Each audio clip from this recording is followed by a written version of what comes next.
SLC ಅಂದ್ರೆ PUC ಇತ್ತು.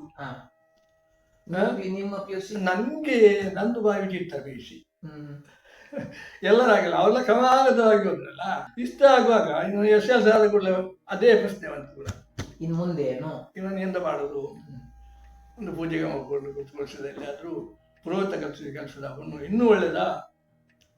ಇನ್ನೂ ಅವಾಗ ಅವ್ರು ಹೇಳಿದ್ರು ಮ್ಯಾಟ್ ಮಾಸ್ಟರ್, ನೀವು SLC ಮಾಡಿ ಮತ್ತೆ ಅವನು ಪುರೋಹಿತ ಕೆಲಸ ಅದೇ ನಾನು ಹೇಳಿದ್ದಲ್ಲ, ಪ್ರೈಮರಿ ಹೆಡ್ ಮಾಸ್ಟರ್.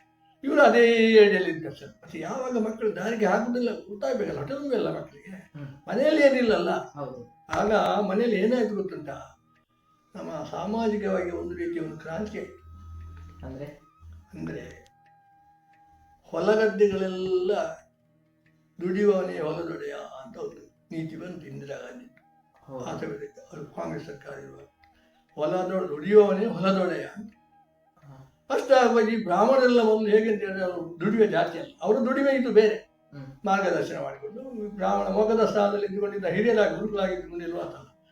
ಅದಕ್ಕೇನಾಯಿತು ಅಂತಂದರೆ ಅದರಲ್ಲಿ ಕಷ್ಟವೂ ಇದ್ದಾಗ ಕೆಲವರು ಆಕರ್ಷಿತರ ಜಾಗವನ್ನೆಲ್ಲ ಸ್ವಲ್ಪ ಸ್ವಲ್ಪ ಇದ್ದದನ್ನು ಕೆಲವು ಗೇಣಿ ಕೊಟ್ಟದನ್ನು ಕೆಲವು ಬಿಡಿಸಿಕೊಂಡ್ರು, ದುಡ್ಡು ಕೊಟ್ಟು ನಮಗೆ ಬೇಕು ಅಂತ ಹೇಳಿ. ಹಾಗೆಲ್ಲ ಕಾನೂನು ಇತ್ತು, ಗೇಣಿ ಚೀಟು ಅಂತೆಲ್ಲ ಚೀಟೆಲ್ಲ ಇದ್ದಕ್ಕೆ ಅವು ಗೇಣಿ ಬಾಕಿ ಮಾಡಿದರೆ ಜಾಗವನ್ನು ವಾಪಸ್ ತಗೊಳ್ಬೋದು.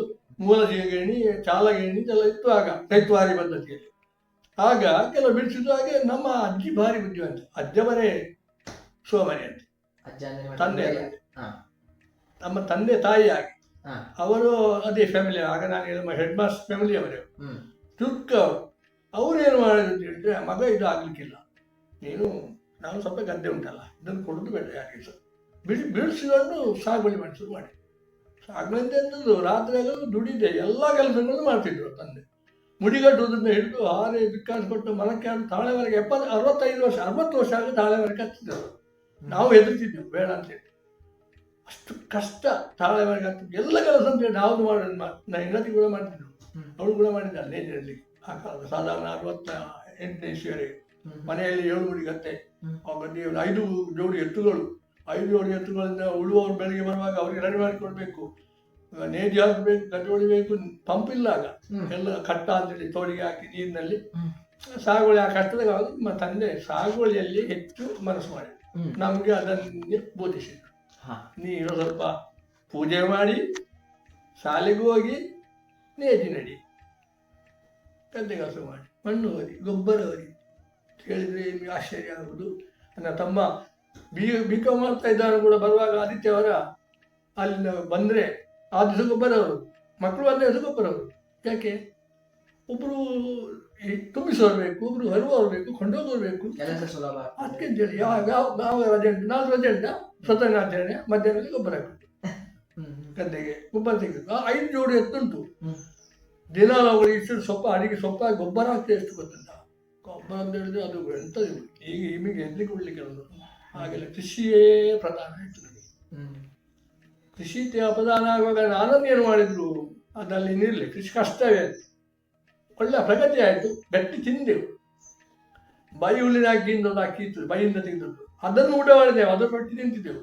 ಮತ್ತೆ ಆಗ ಇದಿಲ್ಲ, ಕಾಫಿ ಇಲ್ಲ. ನಿನ್ನ ಆಶ್ಚರ್ಯ ಆಗುವುದು, ಕಾಫಿ ಬಂದದ್ದು ಯಾವಂತ ಹೇಳಿದ್ರೆ ನಿನ್ನ ಅಜ್ಜಿ ಮದುವೆಯ ಮೇಲೆ ಅಮ್ಮಮ್ಮ ಅಷ್ಟೊಂದು ಕಾಫಿಯೇ ಇಲ್ಲ. ಅವರ ಮನೆಗೆ ಎಲ್ಲ ಘಟ್ಟದವರು ಬಂದ ಮೇಲೆ ಶುರುವಾದ ಅವರ ಮನೆಗೆ ಸಹ ಹಾಗೆ ಕಾಫಿ ಇಲ್ಲ. ಆಗ ಉಜಿರೆಯಲ್ಲಿ ಯಾರೊಬ್ಬರು ಹೇಳಿದ್ರಮ್ಮ, ಅದೇ ಮಾಸ್ಟರ್ ಸಂಬಂಧ ಮತ್ತೊಬ್ಬರು ಹೇಳಿದ್ರು, ಅಂತ ಒಂದು ಟ್ರೈನಿಂಗ್ ಮಾಡಿಸಿ ಬನ್ನಿ, ಒಂದು ಟೀಚರ್ ಟ್ರೈನಿಂಗ್ ಮಾಡಿ ಹೇಳಿ. ಖುಷಿ ಆಯಿತು.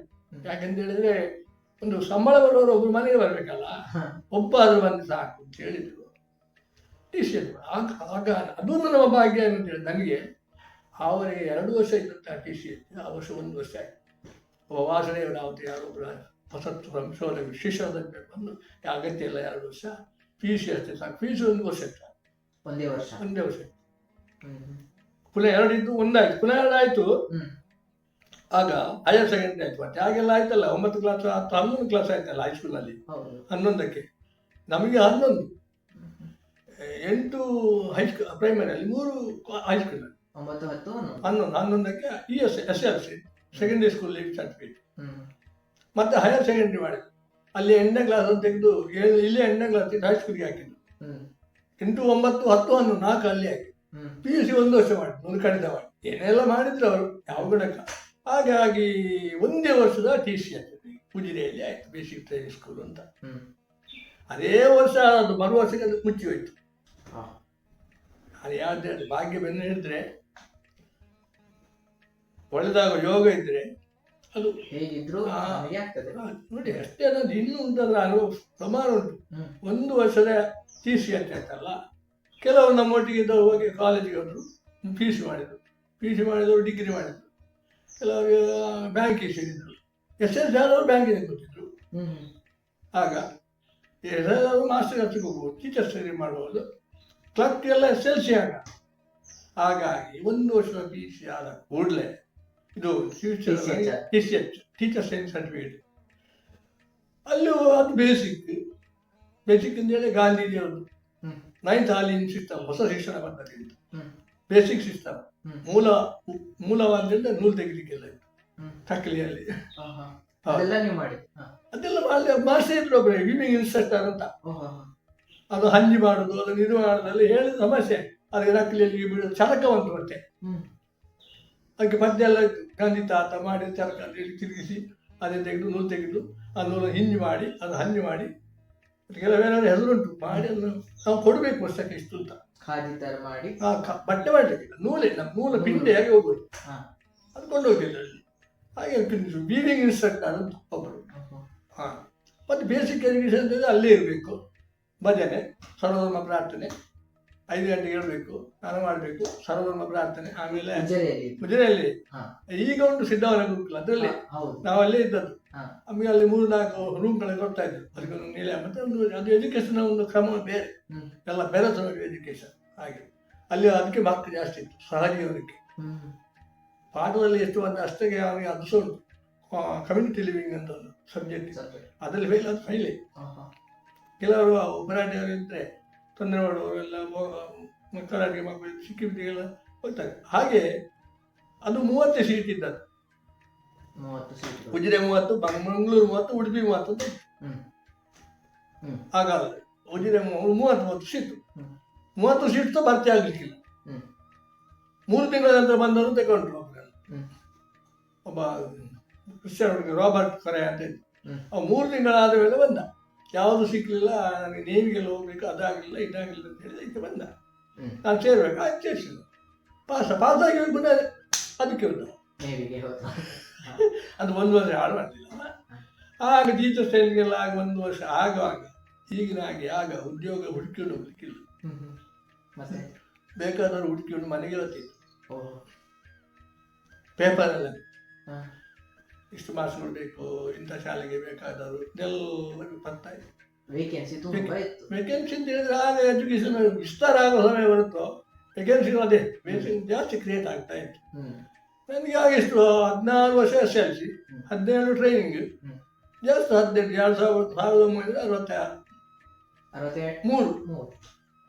1963 62 ಮಾರ್ಚಿಗೆ ಮುಗಿತು SSLC. 63 ಮಾರ್ಚಿಗೆ TCH ಆಯಿತು.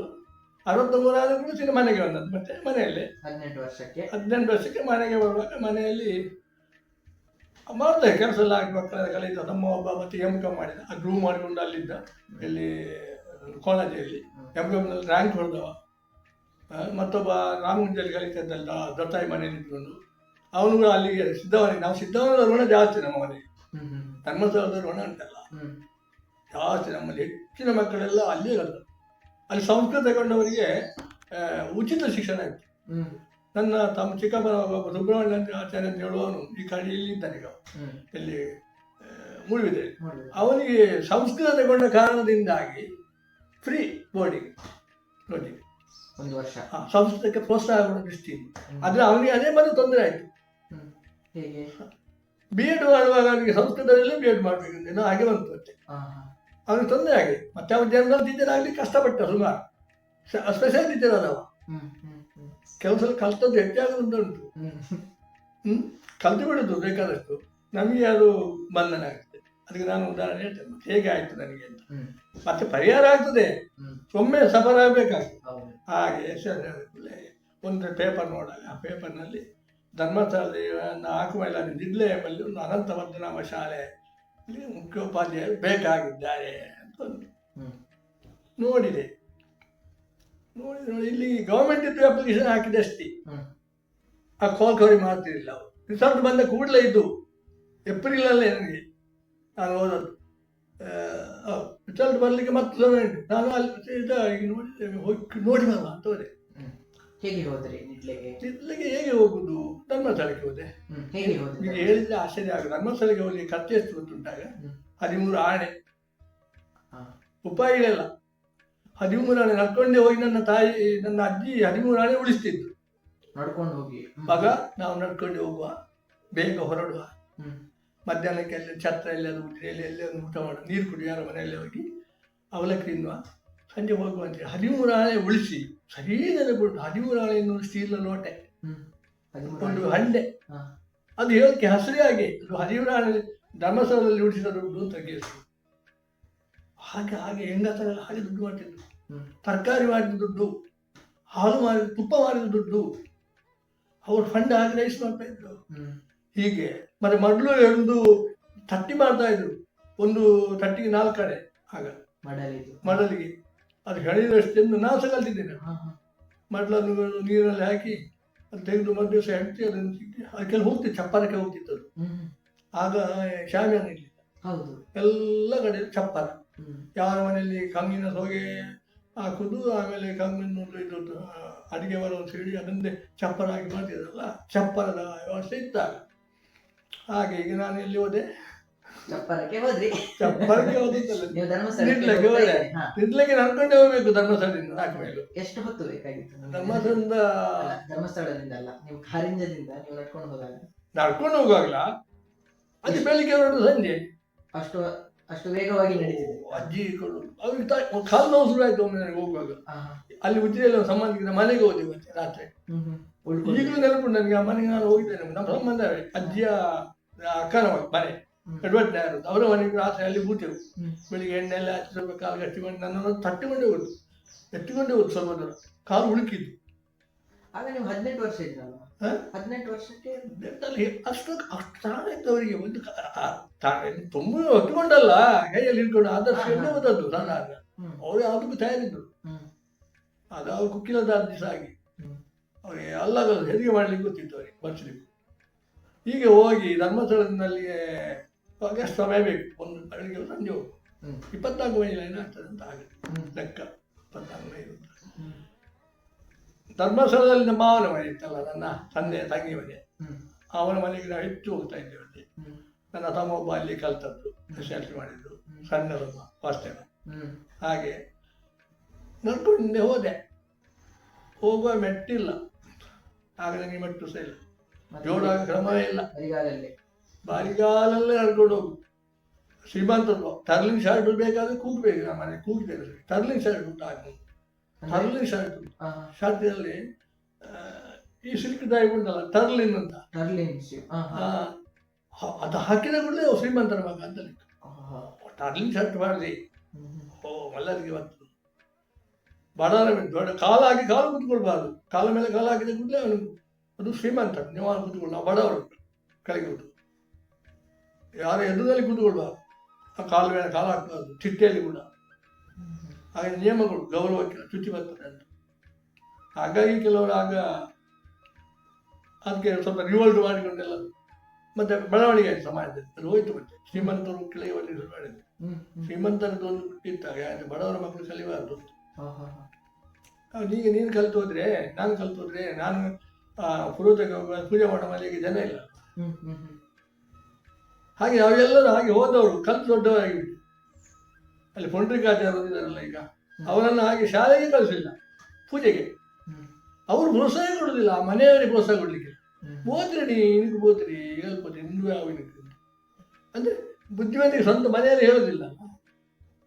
ಹಾಗೆ ನಿಡ್ಲೆಗೆ ಹೋಗುವಾಗ ಒಂದಿಷ್ಟು ಹೊಳೆ ಉಂಟಲ್ಲಿ, ಹೊಳೆಯಲ್ಲಿ ಫುಲ್ಲು ನೀರು.